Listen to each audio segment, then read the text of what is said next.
Greetings and welcome to Step 5, Magical Schooling of the Spirit. And we're going to be going into depth point, or what Barden calls space magic. And I've talked about this a good bit already. And I've also talked about how, in my mind, almost the depth point should be done before transferring your consciousness. That for some reason I feel like those are a little out of order in step 4 and 5. But that's just my take, and perhaps that's not really here nor there. One of the main difficulties with this exercise is that it sounds almost cartoonish when we are transferring the depth point into our own solar plexus, because that's the center of gravity with us. It almost sounds like we're turning into this tiny little version of ourselves and somehow staring outside the window of our solar plexus.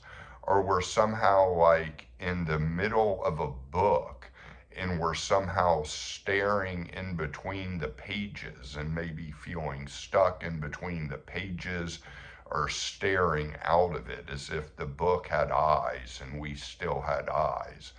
And I think that this kind of comes from the fact that most of us are very attached to the sense of vision and the sense of physical sight. And so the tendency to do everything from a standpoint of physical sight will actually get in the way of this step and get in the way of transferring yourself to a depth point. So my suggestion is at some point in the exercise, you end up closing your eyes. And with your eyes closed, and you don't get that till a little later as you go into the depth point where you close your eyes.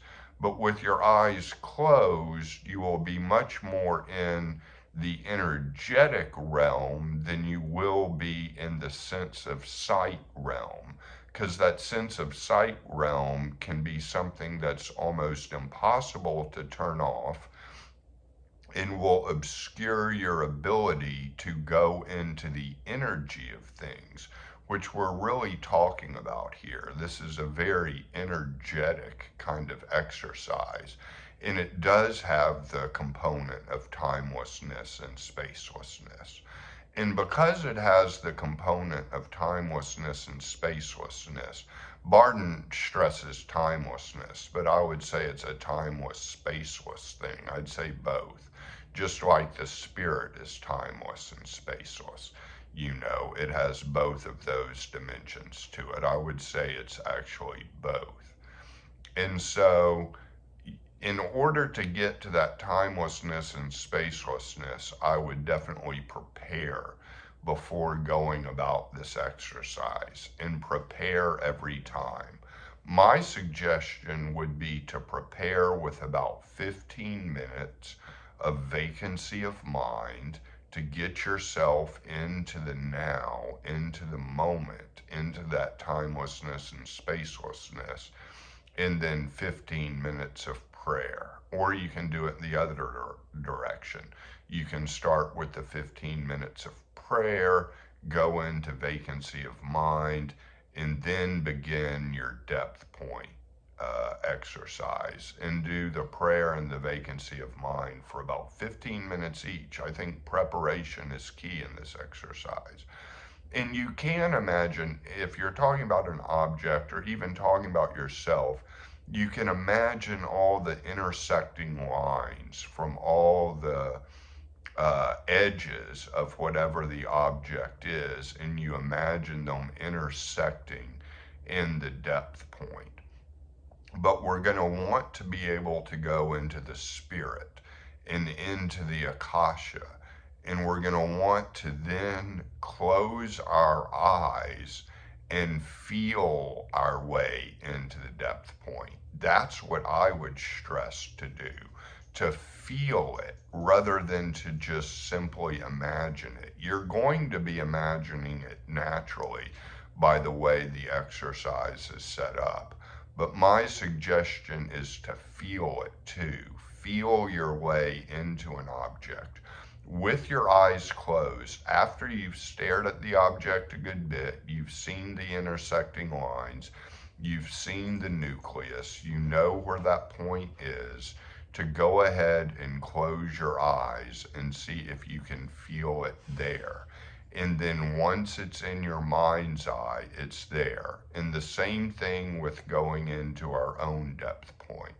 You would want to see it and feel it in your body, feel the intersecting lines. The eyes can still be open, and eventually close your eyes and let a natural sinking occur, because most of the time our inclination is to be up in our head. So we're going to be sinking into the feeling of the solar plexus. You're going to be letting your mind drop into that. And it may be a little bit behind that because you're in the spirit realm. And the spirit realm is a little bit behind that. So those things can help with this exercise. And it takes a while, and it does take practice. So certainly keep practicing. And again, I want to offer the qualifier. If you don't feel comfortable invading animals and humans, which I really didn't, it would be okay to just focus on objects. It's really kind of an ethical dilemma whether you want to take somebody's free will over, but you may just want to see things from inside that other creature, which is completely fine.